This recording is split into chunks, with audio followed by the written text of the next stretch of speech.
Well, Darren, things are going right for Manchester United, aren't they? 5 undefeated for the first time under Emirates. Because you know what I'm going to say. They are the team you simply cannot trust. Don't be misled by the 5-game unbeaten run. That's the minimum from what is a superpower that you should expect.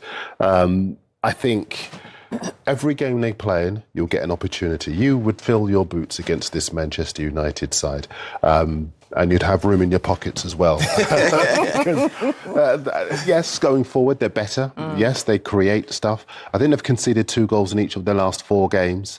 And they always leave the back door open. They always leave this. So if you play them, just go down the side entrance, the back door will be open. They'll always give you an opportunity. That run is so... what's the word, the phrase? It's so unrepresentative of where they are, because they've either been hanging on in games, they've been gifted goals, and they've been up against teams that have suddenly woken up in the second half, like was the case against Brighton.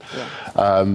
They've been lucky in some moments as well. I do not look at what they've done in this 5-game run and think at any level that they've turned a corner. They did their best to throw this one away. But earlier in the season, or perhaps last season, they would have thrown it away. Oh, 100%. Yeah, but that is a small crumb of comfort. I look at this. He's not having any of it. Well, no, because they're up, for example, against an Everton side that are well organised, that can score goals, that can hurt you down the sides, that have players down the middle who can take advantage. With this, Spurs did what Spurs still have in their locker at the moment. They self-destructed. But I think as far as Everton are concerned, Everton under David Moyes in particular, who will be up against a side, obviously, for him it might well be some time ago, but you don't know how he might feel about it. He had a short spell at Manchester United, didn't go well. But now we're seeing a very different David Moyes, and we're seeing a very different Everton as well. I think Everton take points off them. But I think, Jules, what you're saying, you're saying there's still been a massive improvement in Man United. Massive? I think because of the side. I think when you look at Mbeumo and Cunha... Massive? Yeah, I think they're two big signings. Big signing. Maybe not massive in terms of I don't know, performance, but going forward, last season I'm watching games and it looked like I was like, they don't even look like they're going to score. But now I feel like it's different. Yeah, I think massive. I think now in terms of going forward, now it seems different. You know, sometimes you watch teams and you think, okay, I can see what you've worked on all week, or the patterns, and you can see it. But like you said, without the ball, they would always give you something. Yeah. You know, you could always score against Man United. But going forward with Mbeumo and Cunha, they're 2 big signings. It's the big difference from last season, the massive difference from last season. Massive, they huge. have goals in this team now, in Bryan Mbeumo and Matheus Cunha. But what about Benjamin Šeško? He was injured in that game against Spurs. How much are they going to miss him? I mean, if you spoke to him, he'll be disappointed, because as a centre forward, when you go to a big club, Man United, you wanna score goals, and I think he's only got 2 Premier League goals. No, you're not going to be happy with that. You know, when you look at and 1 assist, you look at some of the great names that have played for Man United, the goal scorers, and you know you want to go there and score goals. But you know, at times, he's the focal point and he'll hold the ball up. He didn't start against Tottenham, and I remember saying, for a centre forward, you'd be disappointed not to start. Yeah. But the good thing about being a centre forward is you can come on and change the game. And I remember he come on and he had his chance, and it just didn't seem like he was ready. Like we spoke about Haaland before, about the foot patterns, the first touch and staying, you know, your heart rate going low and then finishing. He had the chance and he ended up getting injured, because I don't feel like he was ready, and that's just how he's gone for him at the minute. But the handing back to you, I think when you think about the strikers that United have had, Cole, York, Tevez, Van Nistelrooy, Rooney, I mean, that is a Hall of Fame in itself. Yeah. And by comparison, Šeško either hasn't come with the body of work beforehand and hasn't produced anything like the quality that those guys and the consistency that they were able to produce. And that really is showing itself in the lack of goal return, isn't it? And listen, the names that you just mentioned, they probably getting more chances because they're playing better teams. So in games, they may be getting 2 or 3 chances. This guy's maybe getting 1, but the 1 chance you get, you have to make the most of it. And I just felt like when he came on against Tottenham, he had his moment. He had that chance. What could he do better, Jim? I just felt like when you watch it back, the first touch is too straight. I think you have to have that awareness where you go through and goal, you have to move it a little bit, take the ball off the line. If the defender's on this side, you have to take the ball off the line to allow you to give you a little bit of time to finish. But if it's too straight, the first touch, then the defender can just get his legs round. Whereas if you take it off the line a little bit, the defender can't touch you. Then all you got to do then is just come and finish. And if you miss the chance, at least you've missed, but you're making the right decisions. And for me, that was his chance, and he missed out on that. Yeah, I know that Darren was saying that Everton are a very different side and they're a lot more organised, but their problem is goal scoring. Just 12 goals in their 11 games, and certainly the front two in Beto has one Premier League goal, Barry has none. Yeah. Yes, and it's the reason why they are among the teams who are sniffing around Ivan Toney, who is in the Middle East, but there's some suggestion he might be interested in a move back to the Premier League because I think the creativity behind a striker at Arsenal, at Everton, thinking about North London derby, the creativity behind a striker, I think is there, absolutely. But in terms of a Jermaine Defoe, they don't have one. They don't have somebody with that ice in his veins to be able to put the chances away. And thank you for playing someone putting the chance away just as I said that. yeah. But it's interesting you say that, though. Just looking at where else the goals are coming from in this. It's difficult, yeah, because that's an amazing goal. But I went to they played the game against West Ham at home, went to the game. And it's funny, though, because you could hear, it was quite interesting when you finished playing and you're sitting amongst the fans and you can actually hear what they're saying. And a lot of the fans were actually saying that, God, we've had a number 9. Because you see Everton sometimes, they're solid, hard to beat, hard to play against. And like you said, they've got players that can make the difference, that can allow the centre-forward to get chances. But, you know, they just... I hate to criticise centre-forwards because I know how difficult it is, but they just don't look like they're going to score enough goals. Well, the phrase "a game of two halves" is exactly right for Manchester United this season. Take a look at this. Their combined score in the first half of matches is 11-4 up, but a very different story in the second half of matches this season, where their aggregate score is 14-8 against them. Some might say a few Man United fans just clutching at straws for that first half stat there. But nonetheless, a really interesting one. You know, I mean, how much do you read into things like that, Julian? No, I think it's very important. I think the data just back it up completely as well. We will talk about Casemiro after. Casemiro never plays 90 minutes, pretty much. And when he comes off, you can see that it's just not the same. I don't think he can play 90 minutes at all anymore at his age. But they clearly suffer when he's not on the pitch anymore. And I think physically they also suffer as a team, and that's why their level clearly drops after the hour mark. I got a theory on why they drop off, because the manager makes too many changes, unnecessary changes, changes the centre-backs. Who changes the centre-back when it's all going well? No one. You know, you normally, in the years gone by, you have a goalkeeper and you have 2 centre-backs and you don't change anything. You know, but I think he messes around with it too much. It's interesting, Julian mentioned Casemiro as well. Taking Casemiro off because I can understand. You can almost say the minute that he's going to come off, you know it's coming. Do you think it is down to a player like him? Yeah, well, the experience what he's done, and he's second life for him, isn't it? Yeah. I mean, he's come back. Everyone wrote him off, but he's a winner because he's capable and he's got the experience to lead and he knows how to win. I think it's helped him having players in forward. It's helped everyone at Manchester United having Cunha and Mbeumo there. And a goalkeeper now who can keep the ball out of the back of the net and dominate his area. But for me, this guy's a leader. I think he will be still there next season. I think they would try their best to try and keep him there. Put some legs, maybe Elliot Anderson, or not. Forest fans won't like me for that, but someone with legs around him. I think Bruno is in there. They seem to have a good relationship together. But you can't discard leaders, you know. And if he's a good teacher as well, if you've got guys coming through your academy like. They had Kobe Mainoo there. I thought, he's got a perfect person to learn off here. Yeah. It didn't materialise like that, but he's got to have the opportunity. Their academy boys cannot keep getting blocked up by bang average players, but you can't call that boy bang average. I mean, he's a winner, and the Champions League is a serial winner at the highest order. So, look, he wins tackles, doesn't he? He's got an all-round game, and he's looking fitter this year. I'm not sure if he's just fitter or he's got better players around him. So, I think last year the ball, they win possession, they give it straight back, and he's having to defend all the time. Now they've got players who can take it out of the field. They can hold on to the ball. They can give him a little bit of a rest in front of the back four. So, I still think he's got value to Manchester United. Do you think, though, he's at that point now in his career? He's 33. Obviously, when he first came in, he was on that huge money, huge deal, and it still is. But now that you're kind of seeing his importance, that resurgence? Would you offer him a new deal? Maybe reduced terms? Yeah, no, I think he's got 1 more year, right? Yeah. 1 or 2 more years.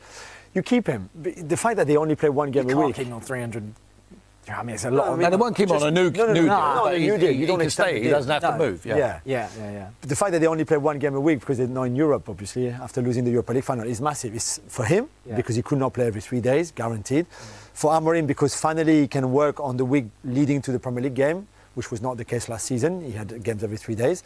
That's why the structure is a bit better. That's why Casemiro is better. Yeah. That's why the fitness is overall a bit better. They concede less shot, for example. They are a bit less under pressure. I agree with Tim, though. I think some of his substitutions is still a bit strange, almost changing for the sake of changing when he doesn't really need to. So they need to sort that out. But it's a bit better than he was last season. It could not be worse anyway. Yeah, I think another player this season that has changed Man United massively is Matheus Cunha. Cunha has been fantastic. I know people will say, "Oh, Mbeumo's scoring all the goals. What about him? Talk about him." But both of them, yes. But there is something about Cunha that seems to just ignite something in Man United. And do you think he's going to become really important now with the Sesko injury? I really do. Yeah, I think he's important anyway. I think he just. Something about him smells of a Man United player. I know what you mean. He's just an absolute swagger about him that if they played with collars, he would have his collars up. Yeah. This guy's got the stardust. He's got the flavour to play for Manchester United. He's got that personality, that arrogance in the nicest possible way, and he's certainly got the ability. I think if they put more players around him, they go in January, they go next summer. I think this boy potentially could be the new Eric Cantona. I really mean that. I think he's got the ability to go right to the top. A few misdemeanours when we saw him play for Wolves. Didn't like some of his antics, but you know what? He's not going to do that. He's not going to do that at Manchester United. He knows he's at the start of a real building process here, and I think he's on a perfect stage for himself. Yeah, I had a large intake of breath when Cunha was referred to, probably a hero of yours growing up. Eric Cantona there. My ears just... He's not. He's got a long way to go. No, of course. No, you mean that in that swagger, and you can see it in him. Yeah, you can. I think they still needs more goals, let's be honest. Yeah. I think he's good. He's probably better off the striker, but if Sesko is not there, he will play as that 9 and have Mbeumo and Ahmad or Bruno, whoever behind him, or Mount. But I think he's probably better off that, like he was off Strand Larsen, for example, at Wolves, and that worked really well for him. But he can lead the line too. He's super smart. He's very good technically. He's got a bit of vice in him, clearly. But I still expect a bit more from what we've seen so far. I would have wanted him at the level of Mbeumo, certainly in terms of goals returns, for example. Do you think he tries to almost do too much? Yeah, I think so. You know how Mbeumo, he'll collect the ball and then know exactly what I'm doing with it. Cunha, he wants to take on 2 players, then make the pass. Yeah, I think that's part of his personality as well and his style, which, again... But in time, he won't need to do that because they have other players around him because their recruitment's been very good over the last window. That's why they've improved. I mean, a manager couldn't do any worse than what he was doing. I think what Jason Wilcox and the recruitment team have done for him is brought him new players. Of course you're going to improve with the players, what they've given you in the window. It was inevitable. Yeah. Two of the best players, two of some of the best players in the league last season. Yeah, of course. Absolutely. It could have gone anywhere. He's going to stay a few weeks out. I don't know how long, but he's not that serious. We have to be careful with him. He's going to recover. He's doing the recovery. He's feeling better. So in a few weeks, I expect to have Ben. How's the rest of the squad looking ahead of the game on Monday? Is Mainu and Maguire? What's the situation? Maguire is not ready. Kobe didn't train today, but I think tomorrow we could see Kobe. So we'll see. Sam, do you know roughly when Benjamin is going to be back, and will that kind of cut across when Ahmad and Brian go to the African Cup of Nations? I think it's going to be more or less at the same time. I don't want to say for sure, but when they are going to the CAN, I expect to have Ben back. Have you been told yet when those 3 players will go to? No, we have the rules. When we have to release the players, we will see. We are doing our job to try to maintain the players a little bit longer, but it's not just in our hands. We need to respect that, but we will try to do everything to protect the club, protect the player, and protect the national team. when is it that they're supposed to? I think it's 2 weeks before the start. So we'll try to arrange something with the federations, but we need to respect their wills in this case. Are you concerned then for that Wolves game that you won't have everyone available? Yeah, it's a concern, but we already knew, and there's an opportunity for other players. We have also the under 21s. We need to send also a message in that time. So we'll see. But of course, it's not ideal because they are so important in our team, and we don't have a long squad. But again, our academy is for these moments, and we'll be ready. You only face 3 top 10 teams in the next 10 games. How much of an opportunity is this run of games for you? It doesn't matter. In our league, it doesn't matter. The table, it doesn't matter. Everything is so tight that is irrelevant. And if you know the history of our team, you never know where is the difficult game. So that is completely irrelevant in Premier League. Afternoon, Ruben. Saw Lisandro Martinez in training again this morning. Just wonder how close is he to being match fit? And also, I'm just curious, could you see him as an option in midfield potentially going forward? I can see. I think a smart, intelligent football player can play in a lot of positions, but it's not the right position for him. He needs more time to work there. He's not working there. But in one emergency, he can play. But no, I'm not thinking about that. I feel that Liche is becoming close to be ready to play. Of course, we need to be careful. He's going to struggle in the first minutes, but he's clearly in the better position if you compare 2 weeks ago. And just want to ask you about another player in his position. In terms of Luke Shaw, when the likes of Mazraoui and Ahmad go away for AFCON, do you see Luke Shaw as a possibility to play left wing back? He's mostly played as centre back for you. He can play there. Of course, is the load that a player does in that position is a little bit different. And if you are doing that in a daily basis, it is more prepared to do that position. But of course, he can play there. He's a smart player and is fit in the moment. So I think he's an option. I know you've been asked about anniversaries a lot recently, but on Monday it's a year since your first game. What do you remember about the build-up to that Ipswich game? Obviously coming to a new country, trying to get the players to learn a new way of playing in 2 or 3 days. It must have been very hectic. Yeah, there was everything really fast. The first thinking was like the first game, the environment is completely different of Premier League, and I was excited with that.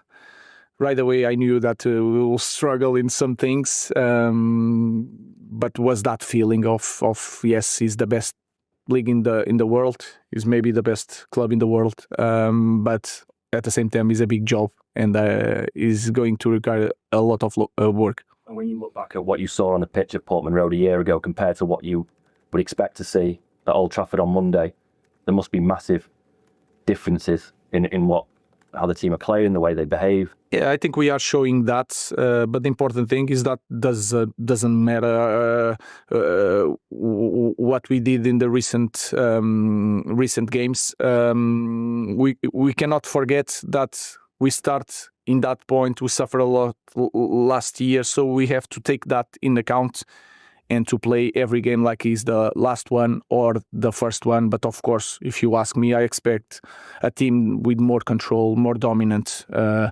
playing a better football, and the most important thing, more competitive in every way.